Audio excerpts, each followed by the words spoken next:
Hello student, my name is Amrish वानी। आपका स्वागत है मेरे प्यारे से चैनल फिजिक्स एकेडमी पे। लास्ट लेक्चर में हम लोग कंप्लीट कर चुके थे यूनिफॉर्मली डिस्ट्रीब्यूटेड चार्ज के लिए।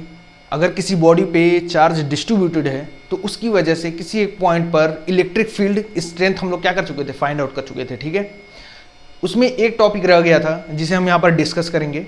ठीक है, और उसका ग्राफ भी देखेंगे कि उसका ग्राफ कैसे हम बना सकते हैं। ठीक है, तो आइए यहाँ पर डिस्कस करते हैं। आइए, कौन सा टॉपिक है हमारा? इलेक्ट्रिक फील्ड स्ट्रेंथ या intensity due to uniformly charged ring at a point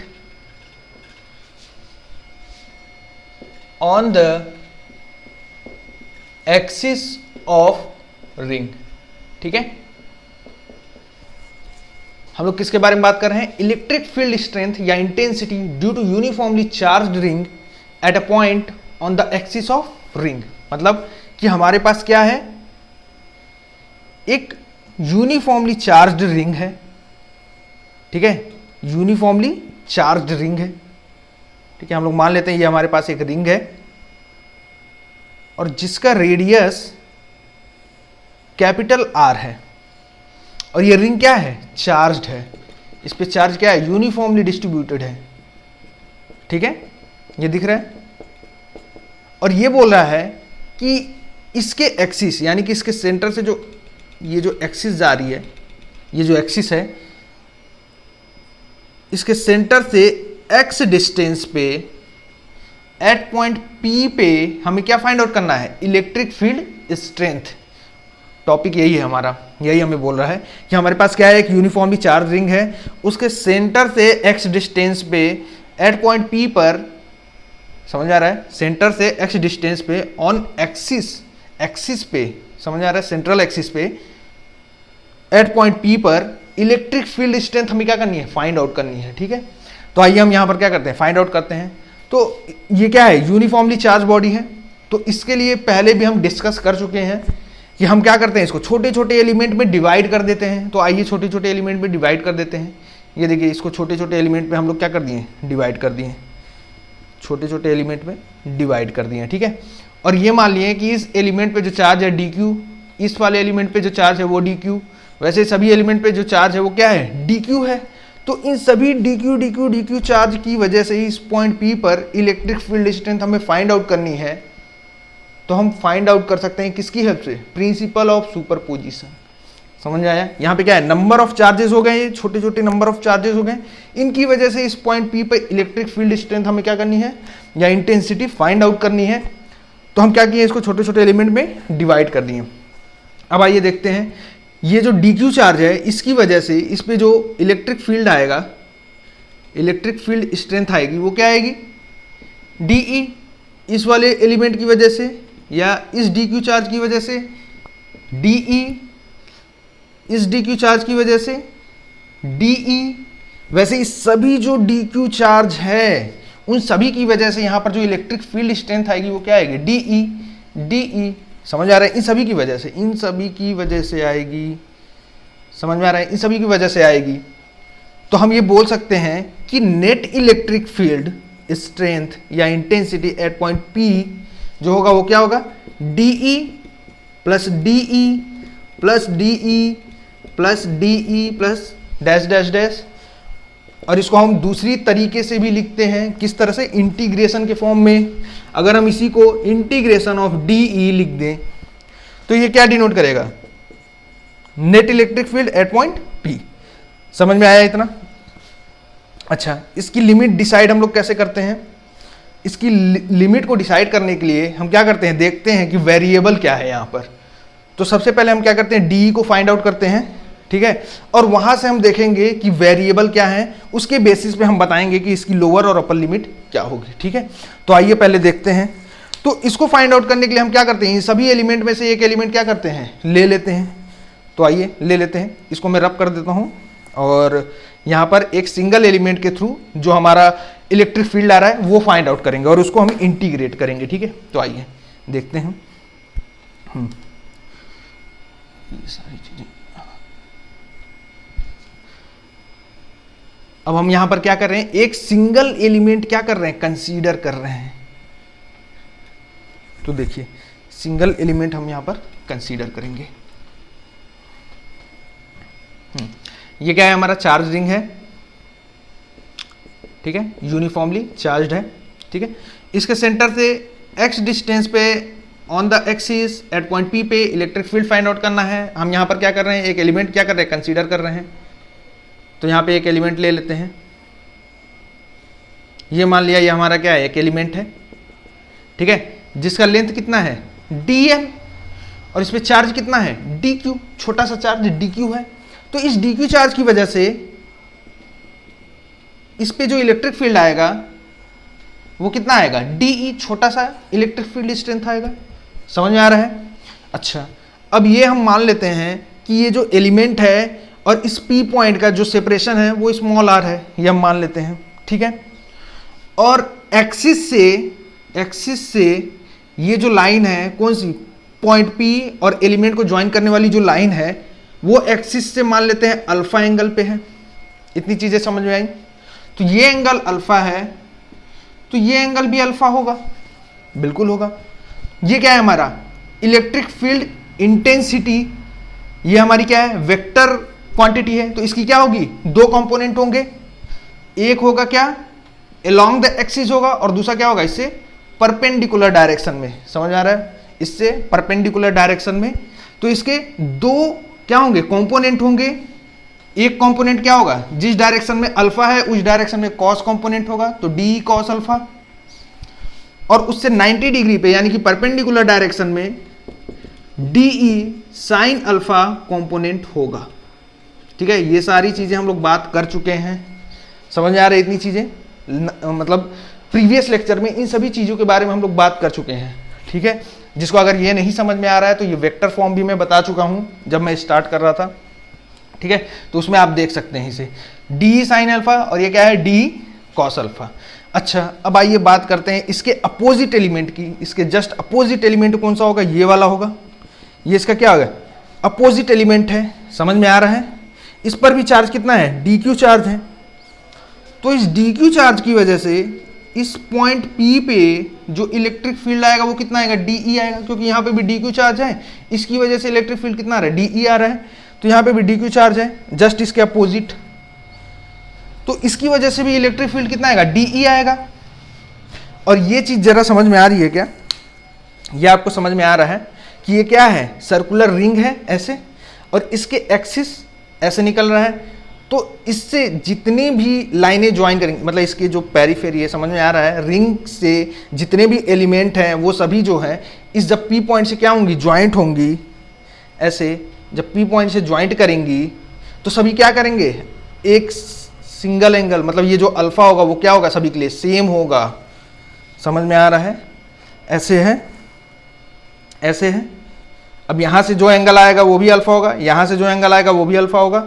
circular ring है तो यहाँ से जो एंगल आएगा वो भी अल्फा होगा, यहाँ से जो एंगल आएगा वो भी अल्फा होगा, यहाँ से वो भी अल्फा। समझ में आ रहा है, ये सर्कुलर रिंग है। समझ में आ रहा है इतनी चीजें, तो वही है। ठीक है, तो इसके जो अपोजिट एलिमेंट है, अपोजिट एलिमेंट और P पॉइंट को जो ज्वाइन कर रही है वो वाली जो लाइन है वो भी क्या बना रही है, अल्फा एंगल। समझ में आया। तो ये भी एंगल कितना होगा, अल्फा। तो इसके भी दो कंपोनेंट कौन कौन से, एक तो de cos अल्फा इस डायरेक्शन में होगा along the axis, and perpendicular direction में क्या होगा, de साइन अल्फा। ठीक है, अब ये देखिए de sine alpha, de sine alpha क्या है, equal in magnitude but opposite in direction. तो इसलिए ये एक दूसरे को क्या करेंगे, कैंसिल आउट कर देंगे। तो इसी कंसेप्ट से हम बोल सकते हैं कि इस पे जितने भी एलिमेंट हैं उन सभी एलिमेंट के जो अपोजिट एलिमेंट हैं, समझ आ रहा है, उन सभी के जो अपोजिट एलिमेंट होंगे होने की वजह से जो डी साइन अल्फा कंपोनेंट है सभी एलिमेंट के, वो क्या होंगे, एक दूसरे को कैंसिल आउट कर देंगे और बच क्या जाएगा, डी ई कॉस अल्फा। सभी एलिमेंट के क्या बचेंगे, D E cos alpha, D E cos alpha, D E cos alpha component क्या होंगे, बच जाएंगे। यानी कि हम बोल सकते हैं, आइए इधर देखते हैं, कहाँ पे देखें, यहाँ देख लेते हैं, यहाँ पर। यानी कि हम लोग बोल सकते हैं कि अगर एट पॉइंट पी पे हमें नेट इलेक्ट्रिक फील्ड चाहिए तो इस पे जो इलेक्ट्रिक फील्ड की जो कंपोनेंट आ रहा है वो कौन सा कंपोनेंट आ रहा है, D E cos alpha first element की वजह से, दूसरे एलिमेंट की वजह से भी कौन सा आ रहा है, D E cos alpha, third element की वजह से भी डी ई कॉस अल्फा। ऐसे ही सभी एलिमेंट की वजह से जो पॉइंट पी पर इलेक्ट्रिक फील्ड स्ट्रेंथ आ रही है उसकी कौन सी कंपोनेंट आ रही है, डी ई कॉस अल्फा आ रही है कि नहीं। ठीक है, तो जो हम यहां पर ये लिखे हैं डी ई लिखे हैं, तो इसकी जगह पे हम क्या लिख सकते हैं इसको, यानी कि net electric field at point P पे हम लोग क्या लिख सकते हैं, D E cos alpha plus D E cos alpha plus D E cos alpha and so on, लिख सकते हैं कि नहीं सभी एलिमेंट के लिए। और इसी को हम दूसरी तरह रिप्रेजेंट करते हैं किससे, इंटीग्रेशन के साइन के साथ। तो integration of D E cos alpha हम क्या कर सकते हैं, लिख सकते हैं किसके लिए, net electric field at point P. इतनी चीजें क्लियर हो गई, इसको आप नोट डाउन कर लीजिए और हम लोग आगे बढ़ते हैं यहां पर। ठीक है, इसको आप नोट डाउन कर लीजिए वीडियो पॉज करके, फिर हम लोग आगे बढ़ते हैं। ठीक है, ये चीज हमें मिल गया, net electric field at point P क्या है, integration of D E cos alpha. ठीक है, ये डायग्राम बना लीजिएगा। आइए स्टार्ट करते हैं इधर से, इसको मैं रब कर देता हूं, इस पोर्शन को रब कर देता हूं, इतने पोर्शन को, और यहां पर हम लोग अपना कैलकुलेशन करेंगे आगे का। ठीक है, आइए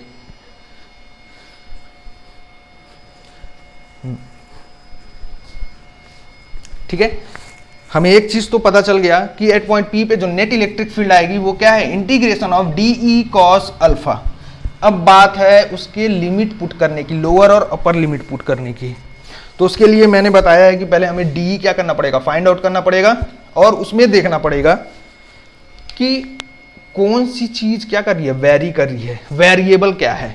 ठीक है, उसे हम लोग फाइंड आउट करेंगे। तो आइए देखते हैं, net electric field at point P क्या होगा, पी पे नेट इलेक्ट्रिक फील्ड क्या होगा, अभी हम लोग कैलकुलेट कर चुके हैं, integration of D E cos alpha. ठीक है, integration of D E cos alpha, D को क्या करेंगे हम यहां पर कैलकुलेट करेंगे। तो डी इक्वल टू क्या हो जाएगा, डी किसकी वजह से आ रहा है, ये जो इलेक्ट्रिक फील्ड जो है वो किसकी वजह से आ रहा है, डी क्यू चार्ज की वजह से। तो हम लिख सकते हैं क्या, के D Q divide by point P और इस एलिमेंट के बीच का जो सेपरेशन है वो कितना है, स्मॉल आर। तो हम क्या लिख सकते हैं, स्मॉल आर स्क्वायर, ये लिख सकते हैं। देखिए डी किसके टर्म में आया, डी क्यू के टर्म में आया, तो हमें डी क्यू के टर्म में नहीं चाहिए। अब डी क्यू को हम क्या करेंगे, कन्वर्ट करेंगे किसमें, डीएल के फॉर्म में। ठीक है, समझ में आ रहा है। आइए डीएल या अल्फा इन सब के फॉर्म में हम क्या करेंगे, इसको कन्वर्ट करेंगे। तो आइए देखते हैं कैसे करते हैं। हम लोग यहां पर ये मान लेते हैं कि ये जो चार्ज है, चार्ज रिंग है, उस पर जो नेट चार्ज है, net charge on the ring, net charge on the ring is capital Q. ठीक है, कैपिटल क्यू है, और इसकी लेंथ जो है, इसकी लेंथ कितनी होगी, इसकी टोटल लेंथ कितनी होगी, 2 पाई आर, यही तो होगी रिंग की जो टोटल लेंथ है वो कितनी होगी, 2 पाई आर होगी। ठीक है, तो यहां पर हमें ये पता है कि एल लेंथ के लिए जो चार्ज है वो क्या है, कैपिटल क्यू है। तो 1 यूनिट लेंथ के लिए जो चार्ज हो जाएगी वो क्या हो जाएगी, क्यू बाई एल। ओके, अच्छा, तो डीएल लेंथ के लिए कितनी हो जाएगी, डीएल लेंथ के लिए Q by L into D L. और ये हम यहां पर पहले देख चुके हैं कि डीएल लेंथ के लिए चार्ज कितना है, डी क्यू है, और यहां पर भी हम बता रहे हैं डीएल लेंथ के लिए जो चार्ज है वो क्या है, D Q by L into D L. यानी कि यही किसको रिप्रेजेंट कर रहा है, डी क्यू को, यानी कि डी क्यू इक्वल टू क्या है, Q by L into D L. और क्यू बाई एल को हम लोग क्या बोलते हैं, लीनियर चार्ज डेंसिटी, लैम्डा से रिप्रेजेंट करते हैं।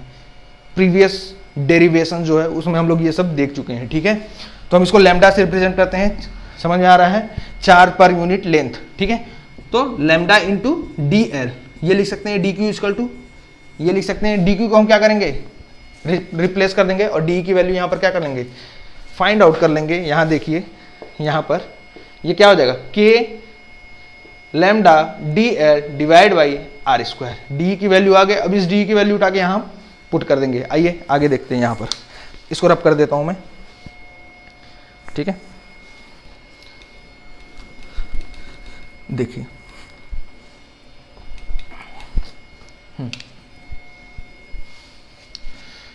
क्या आया हमारा, net electric field at point P क्या आ जाएगा, इंटीग्रेशन ऑफ डीई, डी की वैल्यू क्या आ गई है, K lambda D L divide by R square into cos alpha, यही आया है। अब यहां पर देखिए वेरिएबल क्या है, जो कांस्टेंट है उसको पहले हम बाहर निकाल लेते हैं। आइए देखिए, के कांस्टेंट है, लैम्डा कांस्टेंट है, समझ आ रहा है, linear charge density, charge per unit length, समझ आ रहा है, ये कांस्टेंट है। आर क्या है, सभी एलिमेंट के लिए आर क्या होगा, ये कांस्टेंट होगा। अरे ये देखिए आर जो होगा वो कांस्टेंट होगा। ये देखिए ये एक्सिस है, ठीक है, ये एक्सिस है, इस पॉइंट से यहाँ तक का डिस्टेंस सेम, इस पॉइंट से यहाँ तक का डिस्टेंस सेम, यहाँ से यहाँ तक का सब सेम होगा, समझ आ रहा है। ये सर्कुलर रिंग है, वहाँ से डिस्टेंस इसका क्या होगा, सेम होगा, दिख रहा है, ये डिस्टेंस सेम होगा, तो वही है यार। तो आर भी क्या है, कांस्टेंट है। अच्छा अल्फा की वैल्यू क्या होगी, अल्फा क्या होगी, अल्फा भी कांस्टेंट होगा सभी के लिए। ये देखिए अल्फा, ये एंगल अल्फा, ये एंगल अल्फा, ये एंगल अल्फा, समझ आ रहा है, ये एंगल अल्फा, यहाँ से ये आ रहा है तो ये वाला एंगल अल्फा, समझ आ रहा है। तो अल्फा भी क्या है, कांस्टेंट है, यानी कि ये भी कांस्टेंट हो गया, ये भी कांस्टेंट है। बचा क्या, डीएल, यानी कि हम इसे डीएल के रिस्पेक्ट में क्या करेंगे, इंटीग्रेट करेंगे, यानी कि इसकी लेंथ क्या हो रही है, वेरी कर रही है, कहाँ से कहाँ। आइए देखते हैं, पहले इसको हम कांस्टेंट को बाहर निकाल लेते हैं, ठीक है, फिर आइए डिस्कस करते हैं। तो K lambda cos alpha divide by R square, constant बाहर आ गया, इंटीग्रेशन ऑफ डी एल, ठीक है। अब लिमिट पुट करते हैं, कैसे, डी एल क्या है, वेरिएबल है। यहाँ पर देखिए लेंथ ऑफ रिंग क्या कर रहा है, वेरी कर रहा है, कहाँ से कहाँ वेरी कर रहा है। मान लीजिए हम मान लेते हैं इसको 0, तो यहाँ से ऐसे ऐसे ऐसे ऐसे, मतलब एलिमेंट क्या कर रहा है, यहाँ से ऐसे ऐसे ऐसे ऐसे आ रहा है और ये पूरा यहाँ तक आ रहा है, मतलब ये पूरा क्या कर रहा है, यहाँ तक आ रहा है, मतलब 0 से स्टार्ट कर रहा है और ये पूरा यहाँ तक आ रहा है, ठीक है, मतलब टोटल लेंथ कवर कर रहा है एलिमेंट। तो स्टार्ट कहाँ से कर रहा है, 0 से, यानी कि लोअर लिमिट 0 हो गई, और ये पूरा लेंथ कवर कर रहा है, तो ये पूरा लेंथ कितना है, 2 पाई आर, तो कहाँ तक जाएगा, 2 पाई आर तक, समझ में आया। इसकी लोअर लिमिट 0 हो गई और अपर लिमिट 2 पाई आर। अब आइए इसको वहाँ पर करते हैं, उसको रब कर देता हूँ मैं और आगे देखते हैं इसको, ठीक है।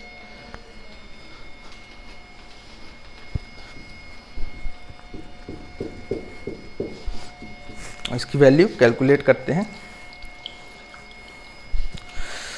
लेक्चर में थोड़ी सी देरी इस वजह से हो गई क्योंकि थोड़ा सा तबीयत मेरा क्या है, खराब चल रहा है अभी, ठीक है। बट आपको अब रेगुलर लेक्चर क्या होगा, मिलते रहेगा, ठीक है, उसकी टेंशन मत लीजिए। थोड़ा सा स्पीड बढ़ाएंगे अभी हम, एक एक टॉपिक कवर कर रहा हूँ, एक एक कंसेप्ट कवर कर रहा हूँ, आप देख लीजिए। आपसे एनसीईआरटी के क्वेश्चन भी अब बन रहे होंगे, ऐसा नहीं है कि एनसीईआरटी के क्वेश्चन नहीं बनेंगे, बनेंगे।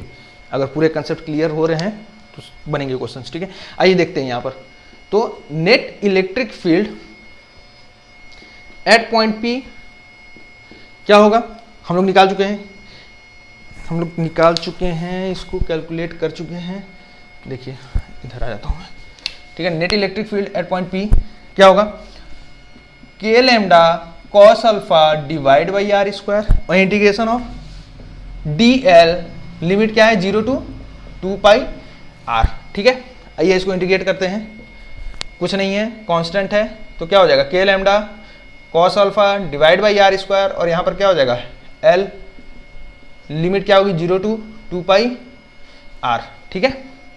आइए पुट कर देते हैं, limit K lambda cos alpha divide by R square, ये कितना हो जाएगा 2 pi R minus 0, upper limit minus lower limit हो गया, ये कितना हो गया, K lambda cos alpha divide by R square, ठीक है, इंटू ये कितना हो जाएगा 2 pi R, sorry capital R है, 2 पाई आर, ठीक है।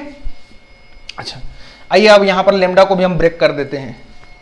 क्यों ब्रेक करेंगे अभी आपको पता चल जाएगा। आइए देखिए, K equal to lambda equal to क्या हो जाएगा, लेमडा इक्वल टू हम लोग निकाल चुके हैं, लेमडा क्या होता है क्यू बाई एल, तो क्यू बाई एल ये हो जाएगा lambda R square cos alpha, समझ में आ रहा है, क्यू बाई एल क्या हो गया, लेमडा हो गया, और ये कितना है 2 पाई आर, ठीक है, एल की वैल्यू क्या है यहाँ पर 2 पाई आर, समझ में आ रहा है, लेंथ ऑफ रिंग है ये, लेंथ ऑफ रिंग कितना होगा, इसका पेरीमीटर ही तो होगा 2 पाई आर, तो आइए पुट कर देते हैं यहाँ पर, और यहाँ से 2 पाई आर कैंसिल आउट हो जाएगा। आइए देखिए, K Q cos alpha divide by 2 pi R square into 2 pi R, तो 2 पाई आर से 2 पाई आर कैंसिल हो गया, बचा क्या, आइए यहाँ देखते हैं,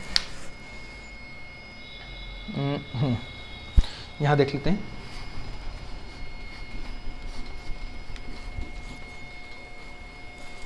हाँ क्या बचा हमारे पास, K Q cos alpha divide by small R square, ठीक है, यही तो बचा।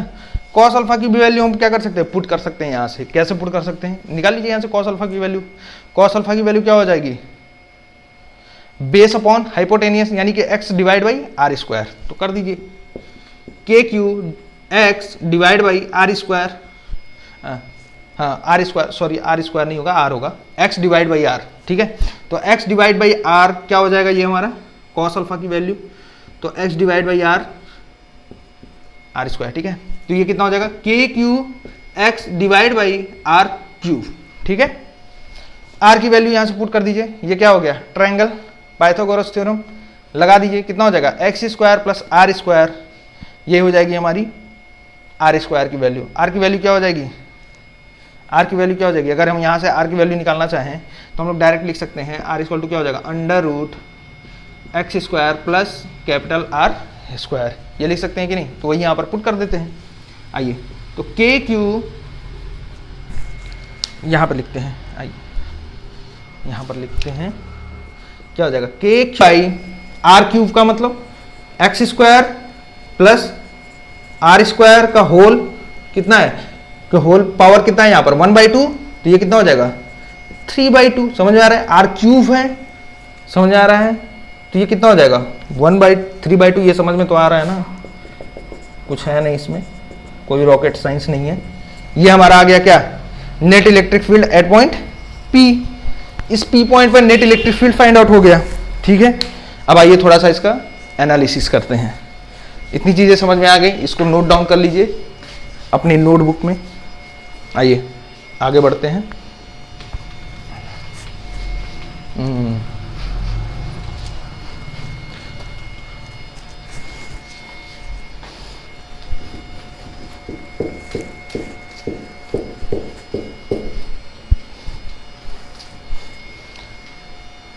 ठीक है, आइए आगे बढ़ते हैं।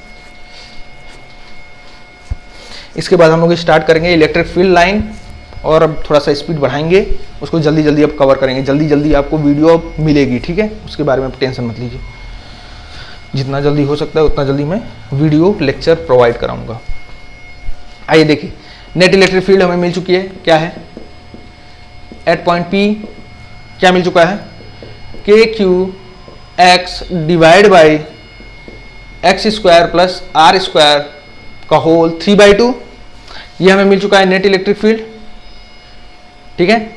अच्छा, अब मैं ये बोल रहा हूं, यहां पर केस 1 लेकर के मैं चल रहा हूं, क्या, जब x को क्या कर दूं, 0 कर दूं, x को 0, यानी कि ये जो P पॉइंट है, ये जो P पॉइंट है उसको हम क्या कर रहे हैं, इसके सेंटर पे लेते आ रहे हैं, इसको खींच के यहां तक सेंटर पे ला रहे हैं, यानी कि इस रिंग के सेंटर पे नेट इलेक्ट्रिक फील्ड कितनी होगी वो हम यहीं से कैलकुलेट कर सकते हैं, कितनी होगी बताइए। x को 0 पुट किया तो net electric field at centre पे कितना हो जाएगा 0, समझ में आया। अच्छा, अब मैं ये बोल रहा हूं कि x को क्या कर रहा हूं, केस 2 ले लेते हैं, केस 2 ले लेते हैं, x को हम क्या कर रहे हैं, इतना बढ़ा दे रहे हैं, बहुत ज्यादा बढ़ा दे रहे हैं। किसके रिस्पेक्ट में? आर के रिस्पेक्ट में। यानी कि एक्स जो है हमारा क्या है? Much much greater than R. ठीक है, बहुत ही ज्यादा बड़ा है। किससे? रेडियस ऑफ रिंग, रिंग के रेडियस से बहुत ही ज्यादा क्या है? दूर है एक्स की, एक्स। तो नेट इलेक्ट्रिक फील्ड यहां पर क्या होगी? अगर यहां पर एक्स की वैल्यू बहुत ही ज्यादा है एज कंपेयर टू आर, तो हम यहां आर स्क्वायर को क्या कर सकते हैं? निगलेक्ट कर सकते हैं कि नहीं? इसको निगलेक्ट कर सकते हैं। ठीक है, तो आर स्क्वायर को यहां निगलेक्ट कर देंगे। आर स्क्वायर की वैल्यू और छोटी होगी तो हम यहां आर स्क्वायर को निगलेक्ट कर देंगे, तो उस कंडीशन में नेट इलेक्ट्रिक फील्ड आ जाएगा कहां पर? एक्स पे। ठीक है, कितना होगा?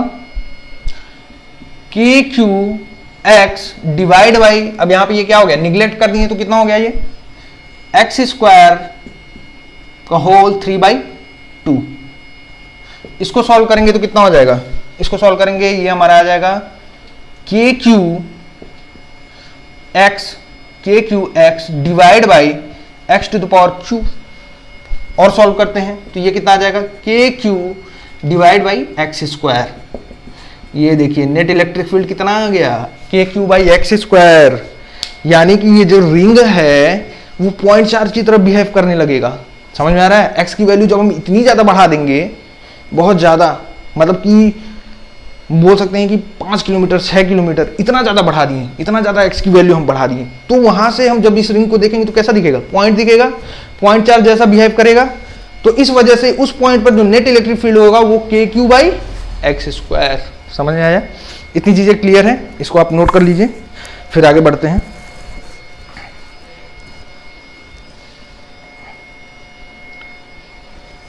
ठीक है, आइए अब आगे बढ़ते हैं। अब लेते हैं x को कहां पे? इनफाइनाइट पे। आइए इसको रफ कर देता हूं मैं। केस 3, थर्ड केस क्या है?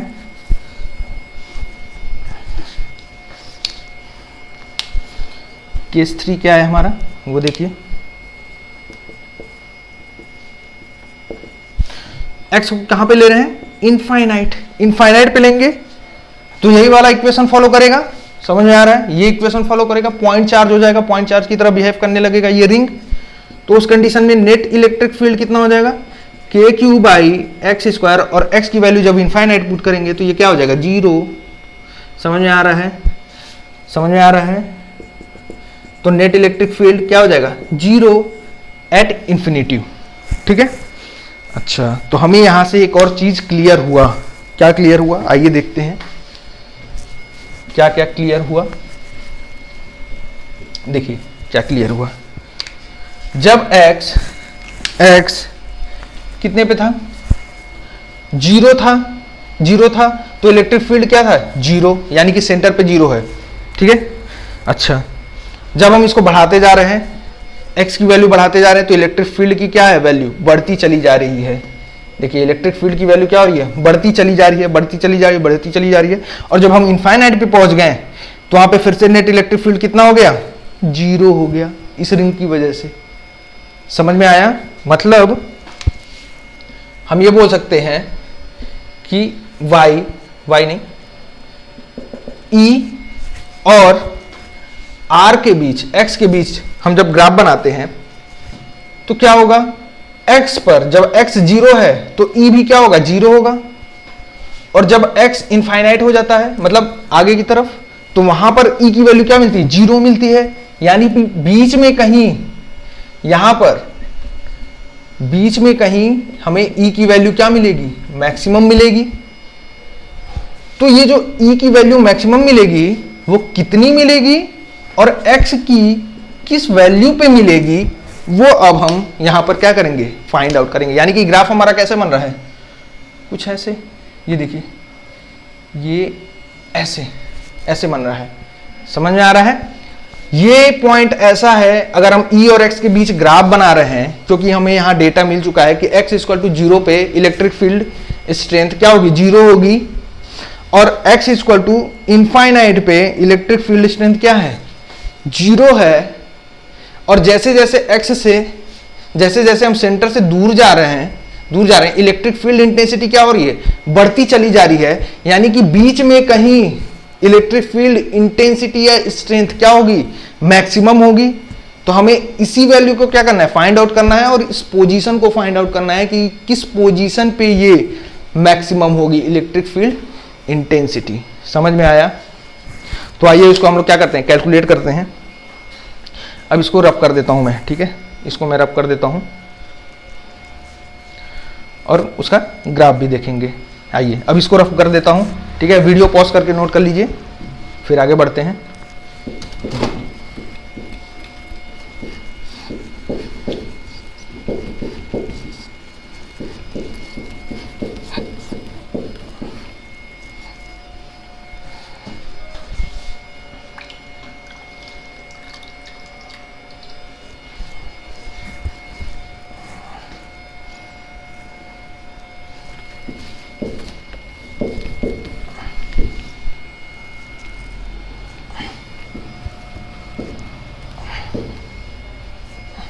ये भी मैं यहाँ पर मैं क्या करता हूँ, रब कर देता हूँ इसे, ठीक है,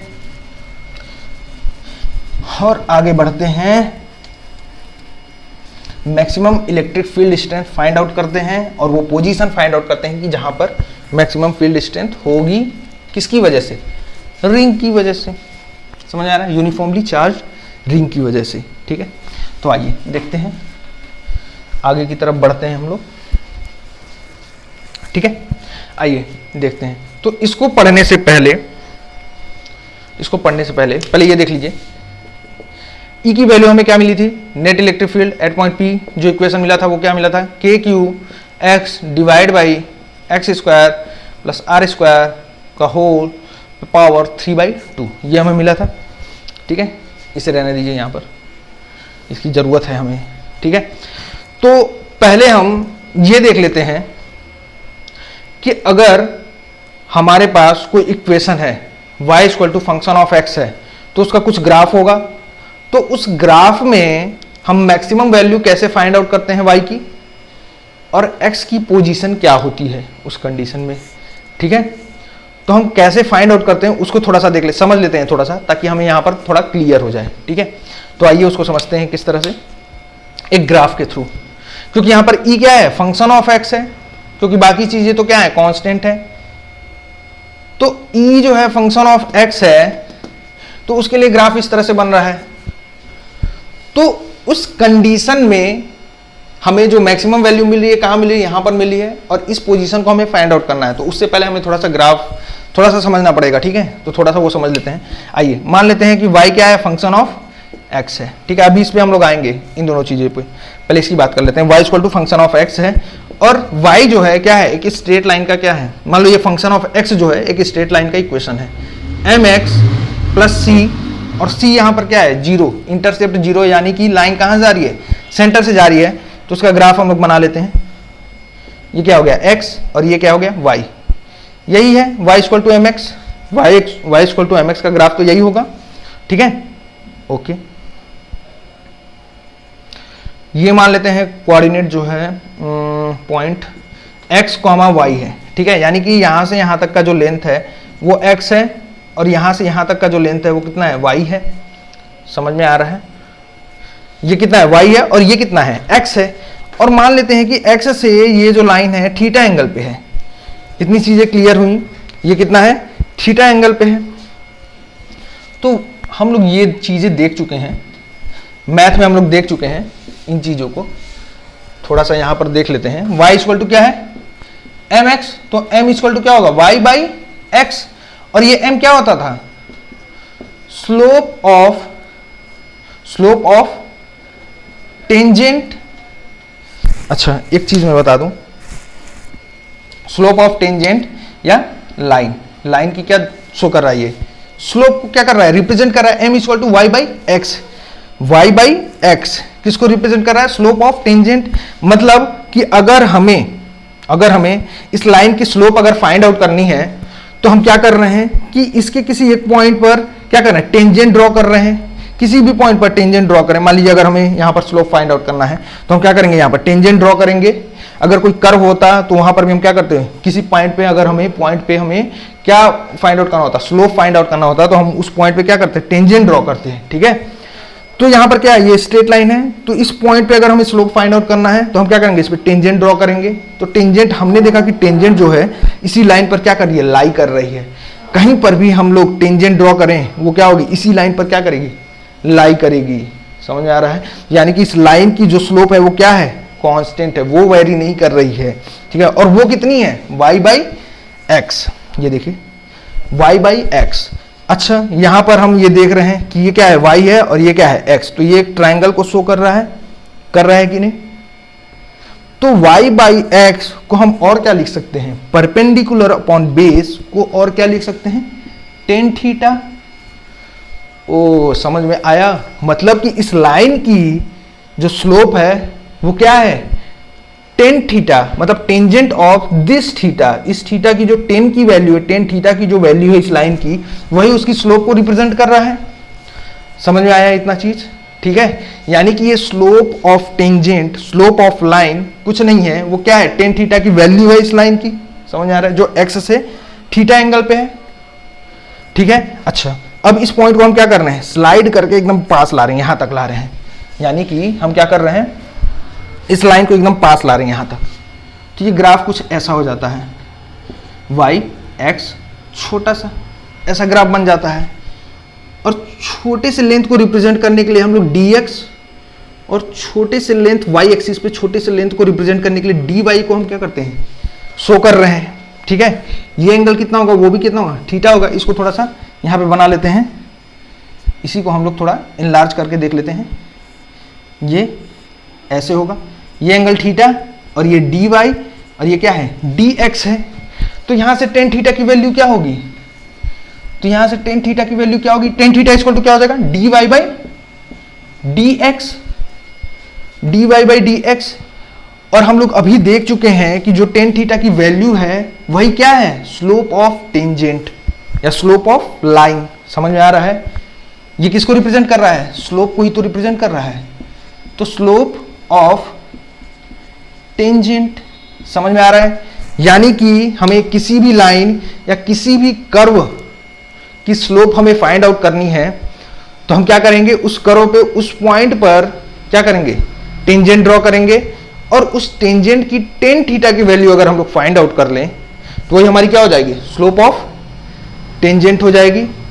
समझ में आ रहा है, टेन थीटा की वैल्यू जो हम लोग फाइंड आउट कर लेंगे वही हमारी क्या हो जाएगी, स्लोप ऑफ टेंजेंट हो जाएगी। और वो वैल्यू क्या है, dy बाई dx, यानी कि dy बाई dx हमें क्या शो कर रहा है, slope of tangent.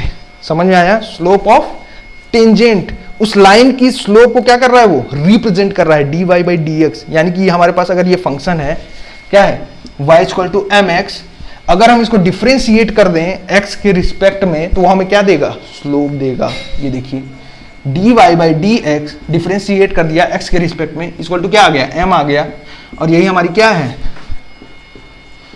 Slope of curve बोल लीजिए।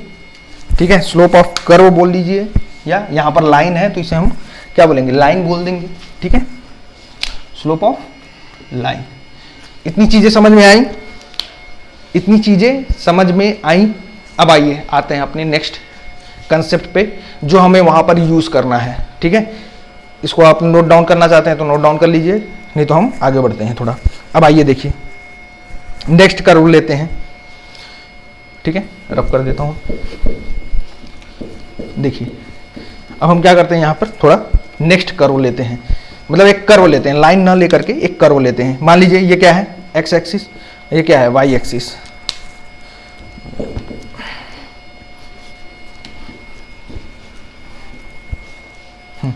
आइए देखिए, ये हमारा क्या है, एक्स एक्सिस, और ये क्या है, वाई एक्सिस है। अब यहां पर ये क्या है, हमारा एक कर्व है, और इस कर्व का इक्वेशन है y equal to function of x, ये है कुछ।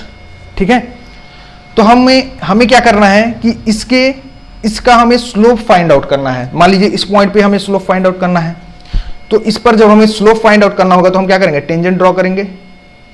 ठीक है, टेंजेंट ड्रॉ करेंगे, और इसकी टेन थीटा की वैल्यू फाइंड आउट कर सकते हैं, ठीक है।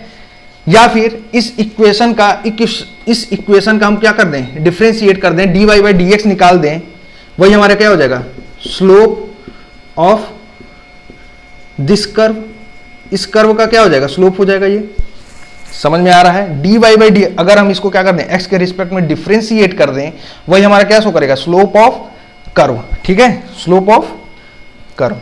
इस कर्व की स्लोप को क्या करेगा, शो करेगा।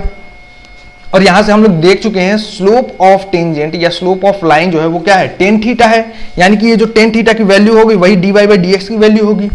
समझ में आया।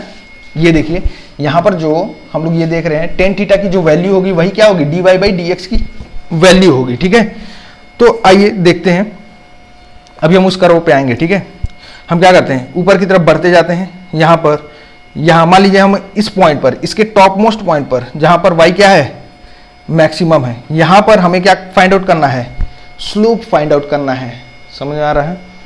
यहां पर अगर हम स्लोप फाइंड आउट करें तो यहां पर स्लोप की वैल्यू क्या होगी, मतलब ये क्या है, मैक्सिमम पॉइंट है। बताने का मतलब समझ में आ रहा है। ये क्या है, इस कर्व का मैक्सिमम पॉइंट है जहां पर y क्या है, मैक्स है, y क्या है, मैक्सिमम है।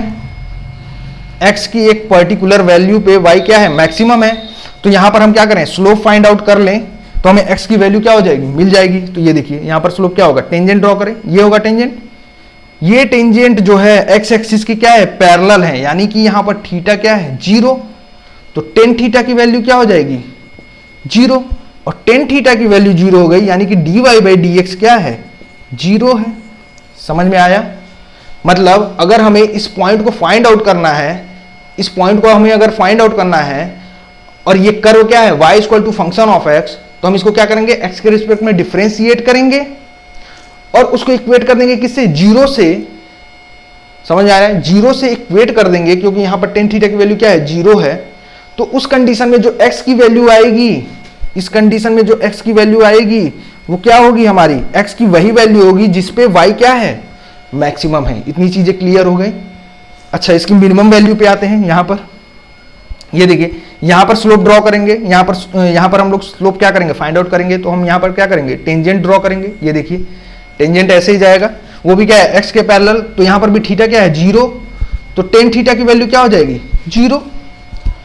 टेन थीटा की वैल्यू 0 हो गई, यानी कि dy बाई डी एक्स की वैल्यू क्या हो जाएगी, 0 होगी। समझ में आया। यानी कि y के मैक्सिमम और मिनिमम दोनों ही वैल्यू पे dy बाई डी एक्स यानी कि स्लोप क्या होगा, 0 होगा। इतना कंसेप्ट क्लियर हो गया। यही कंसेप्ट क्लियर करना था मुझे। ये क्लियर हो गया आपको। मतलब इस कर्व के मैक्सिमम और मिनिमम दोनों ही पॉइंट पे, जो y की मैक्सिमम और मिनिमम पॉइंट है, दोनों ही पॉइंट पे जो स्लोप है वो क्या होगा, 0 होगा। बस इसी कंसेप्ट का यूज हम यहां करेंगे। ठीक है, आइए देखते हैं। इसको नोट करना है तो नोट कर लीजिए, नहीं तो मैं रब करता हूं और अब अपने कंसेप्ट की तरफ बढ़ते हैं। ठीक है, आइए देखते हैं। बस इसी कंसेप्ट का यूज करेंगे। किस कंसेप्ट का, किस कंसेप्ट का? अगर कर्व की मैक्सिमम वैल्यू हमें चाहिए, कर्व की मैक्सिमम वैल्यू अगर हमें चाहिए, तो उस मैक्सिमम वैल्यू पे जो स्लोप होगा वो क्या होगा, 0 होगा। समझ में आ रहा है? कर्व की मैक्सिमम और मिनिमम दोनों ही वैल्यू पे जो स्लोप होगा वो क्या होगा, 0 होगा। यानी कि dy बाई डी एक्स जो होगा वो क्या होगा, 0 होगा। आइए देखते हैं। वहां पे x y का ग्राफ था, यहां पर e और x का ग्राफ है। समझ में आ रहा है?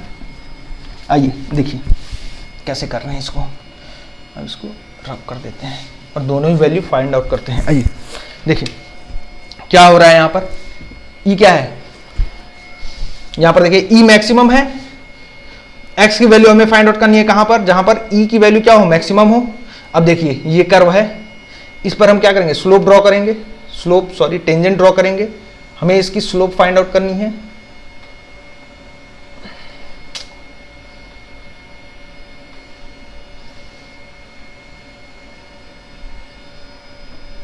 ठीक है, ये देखिए ये क्या है, e की मैक्सिमम वैल्यू है। ये e की मैक्सिमम वैल्यू है, कहां पर, x की किसी एक पर्टिकुलर वैल्यू पे, ये क्या है, e की मैक्सिमम वैल्यू है, और यहां पर स्लोप क्या है, dy बाई डी एक्स क्या है, 0 है। समझ में आ रहा है कैसे 0 है, क्योंकि यहां पर टेन थीटा की वैल्यू क्या है, 0। देखिए x के ही क्या है, ये टेंजेंट पैरेलल है, तो यहां पर थीटा की वैल्यू 0, टेन थीटा की वैल्यू 0, और टेन थीटा क्या है, dy by D x slope को रिप्रेजेंट कर रहा है। तो यानी कि dy बाई डी एक्स क्या है यहाँ पर 0, dy बाई डी एक्स ने लिखेंगे de by D x, de by D x क्या है, 0 है यहाँ पर इस पॉइंट पर। तो हम क्या करेंगे, इसको x के रिस्पेक्ट में डिफरेंशिएट कर देंगे, और वहां से x की जो वैल्यू आएगी वही हमारी क्या होगी, ये पर्टिकुलर वैल्यू होगी, जहां पर e क्या है, मैक्सिमम है। तो आइए करते हैं e इक्वल टू क्या है हमारा, K Q X divide by X square plus are square का होल पे पावर 3/2 है। ठीक है, हम क्या करते हैं, इसको डिफरेंशिएट करते हैं D by D x, x के रिस्पेक्ट में। ठीक है, तो ये जो डिफरेंशिएशन है इसका एक फॉर्मूला होता है, क्या है देख लीजिए, D by D you by V D by D x. समझ में आ रहा है, अगर हमें डिफरेंशिएट करना है, यहाँ पर ये देखिए एक चीज़, ये भी क्या है, x का फंक्शन है, और ये भी क्या है, x का फंक्शन है। तो इस पूरे को मान लिया u, इस पूरे को मान लिया v। ठीक है, तो फॉर्मूला होता है d by D X U by V. समझ में आ रहा है, ये u बाई वी के फॉर्म में है, और इसको हमें x के रिस्पेक्ट में डिफरेंशिएट करना है। u क्या है, फंक्शन ऑफ x, v क्या है, फंक्शन ऑफ x। इसका फॉर्मूला होता है v square v d you by D x minus u d v by D x. ये होता है फॉर्मूला, और इस फॉर्मूले का यूज हम यहां पर करेंगे। ठीक है, आइए करते हैं। क्या है नीचे, v स्क्वायर है। ठीक है, तो v स्क्वायर लिख दीजिए, v स्क्वायर क्या होगा, x square plus are square का होल 3/2 का होल स्क्वायर। ठीक है, ओके। नेक्स्ट क्या है, v, तो v क्या है, ये है, तो v को लिख दीजिए x square plus are square, चलिए यही तो है, हाँ ठीक है, x square plus are square पे पावर 3/2। ठीक है, 3/2 into d you by D x, d you by D x यानी कि ये क्या है, d by D x k Q x, यही तो है, d you by D x. समझ में आ रहा है, माइनस क्या लिखेंगे, u क्या है, के q by x, k q by x नहीं, सॉरी के क्यू एक्स। ठीक है, तो k Q x d v by D x, तो डी बाई डी एक्स, बहुत लंबा जाएगा ये तो, चलो कर देते हैं, कोई दिक्कत नहीं है। ये कितना हो जाएगा, x square plus are square पे पावर 3/2। ठीक है, अब इसको हम क्या करेंगे, सॉल्व करेंगे। आइए सॉल्व करते हैं, इतना बड़ा है फिर भी सॉल्व करेंगे, आइए, क्योंकि हमें वैल्यू फाइंड आउट करनी है। ठीक है, इसको मैं रब कर देता हूँ, ठीक है, पूरा ही, थोड़ा सा शॉर्टकट में थोड़ा सा चलेंगे।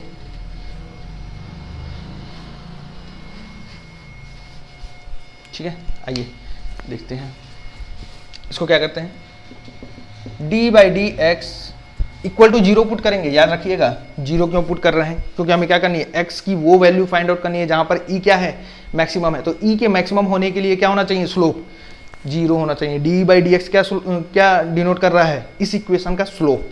ठीक है, तो ये क्या होना चाहिए, इक्वल टू 0। ठीक है, तो आइए देखते हैं, इसको अब हटा देते हैं और इसको 0 ही पुट करके चलते हैं। ठीक है, इसको रिमूव करता हूँ।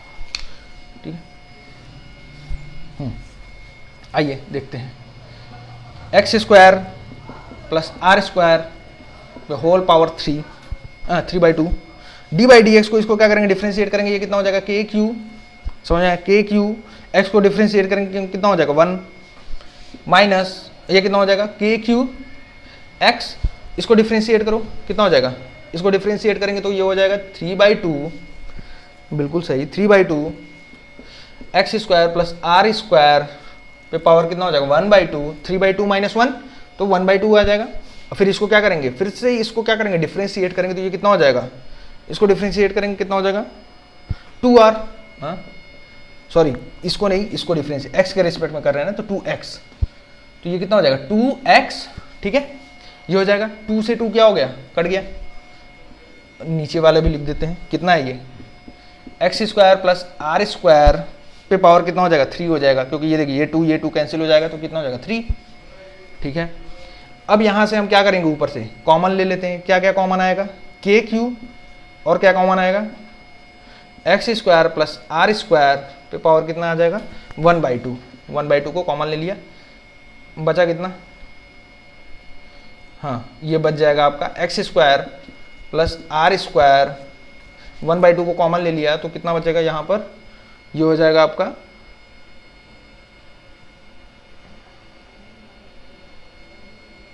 3 हो जाएगा।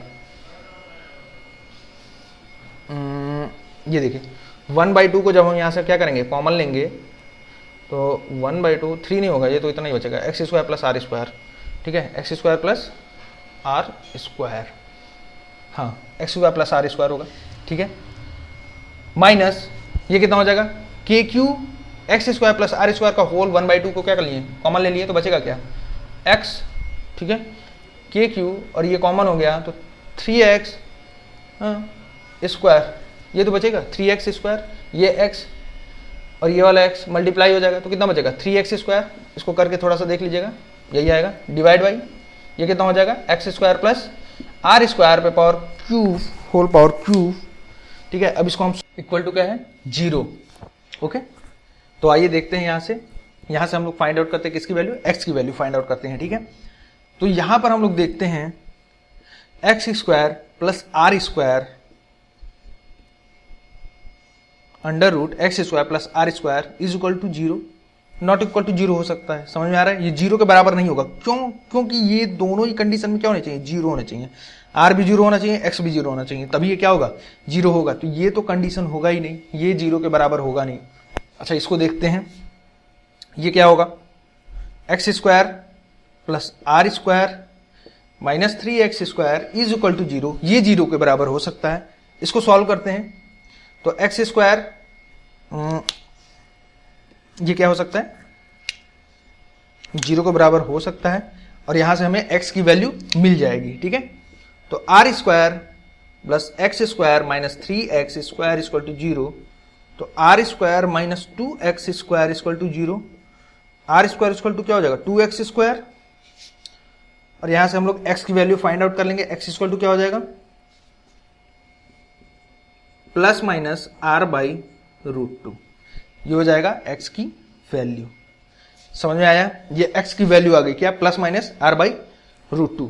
अब इसके हेल्प से हम ई मैक्सिमम क्या करेंगे फाइंड आउट कर लेंगे, हमें ये पोजीशन मिल गया जहां पर इलेक्ट्रिक फील्ड क्या है मैक्सिमम है, समझ में आ रहा है।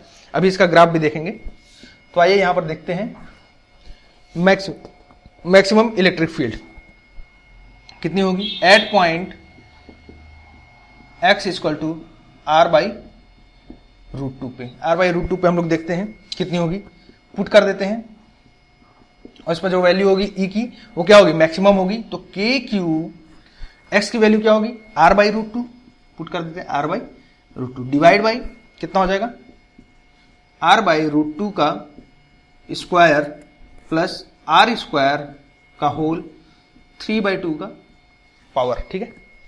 इसको सॉल्व करते हैं, ये कितना हो जाएगा के q r by root 2 divide by ये कितना हो जाएगा आर स्क्वायर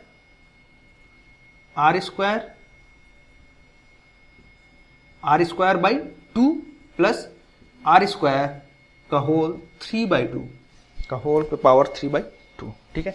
आइए यहां देखते हैं मैक्सिमम वैल्यू अब यहां पर हमें मिल जाएगी, इसको सॉल्व करते हैं और आगे k q r by root 2 divide by ये कितना हो जाएगा, इसको हम क्या लिख सकते हैं 3r स्क्वायर बाई 2 लिख सकते हैं, 3r square by 2 power whole 3/2, ठीक है।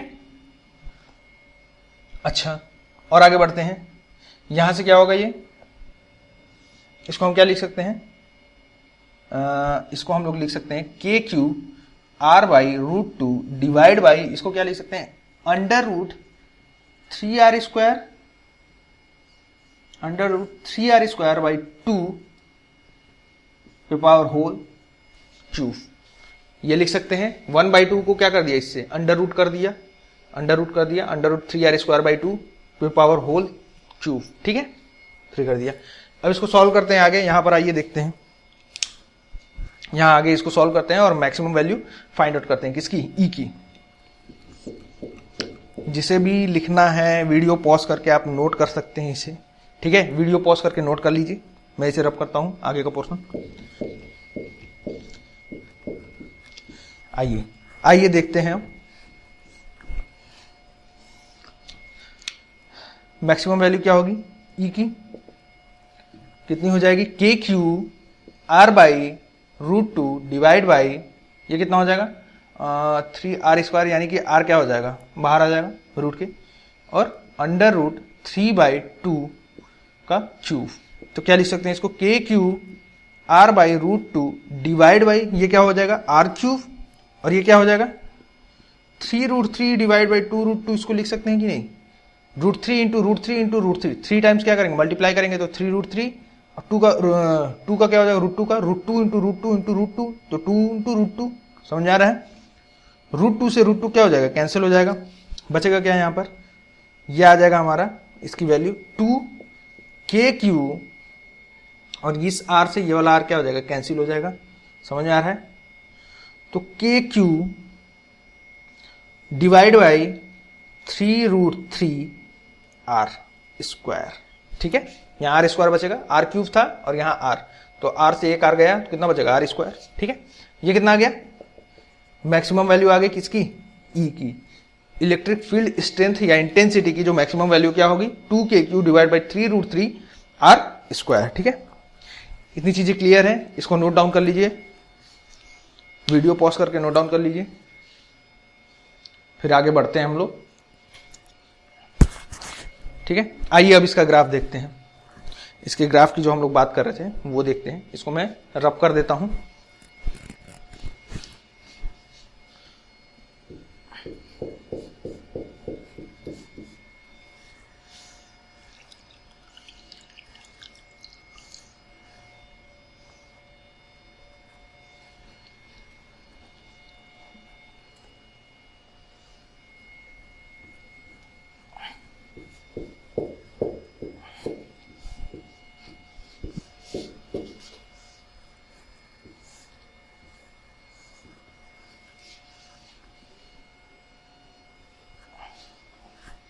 ठीक,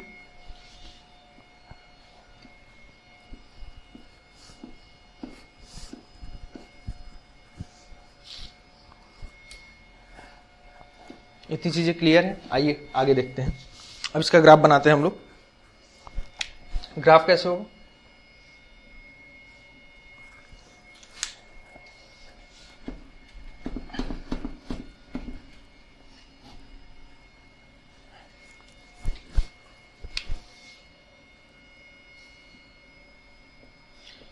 इसको हम एक्स एक्सिस, ठीक है, एक्स एक्सिस को हम लोग एक्स से डिनोट कर रहे हैं, समझ में आ रहा है, और वाई एक्सिस पे हम लोग किसको मेजर कर रहे हैं, इलेक्ट्रिक फील्ड स्ट्रेंथ को, ठीक है, ई।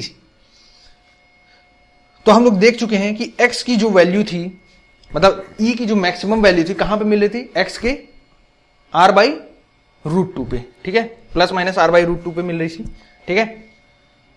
तो और x इक्वल टू 0 पे e की वैल्यू कितनी थी, 0, x इक्वल टू इनफाइनाइट पे e की वैल्यू कितनी थी, 0, समझ आ रहा है, ये कंडीशन हम लोग देख चुके हैं। तो x इक्वल टू 0 पे e की वैल्यू 0 है, x इक्वल टू इनफाइनाइट पे e की वैल्यू क्या थी, 0 थी, यानी कि मैक्सिमम कहां पर है, यहां कहीं बीच में, कहां पर, x equal to r by root two पे, यानी कि ये ग्राफ कैसा बनेगा, ये कुछ ग्राफ ऐसा बनेगा, समझ आ रहा है, ये ग्राफ कुछ ऐसा बनेगा, देखिए,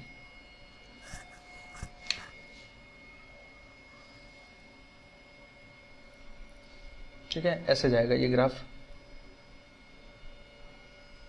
ठीक है, कहां पर प्लस r/√2 और माइनस r/√2 पे e की वैल्यू क्या मिली थी, मैक्सिमम मिल रही थी, दिख रहा है।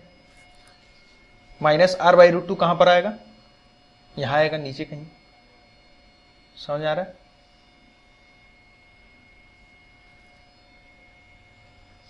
ये क्या है, माइनस r/√2, समझ में आया। ये ग्राफ ऐसे बनेगा e और x के बीच का ग्राफ। ये इतनी चीजें क्लियर हैं, अब इसको आप नोट कर लीजिए।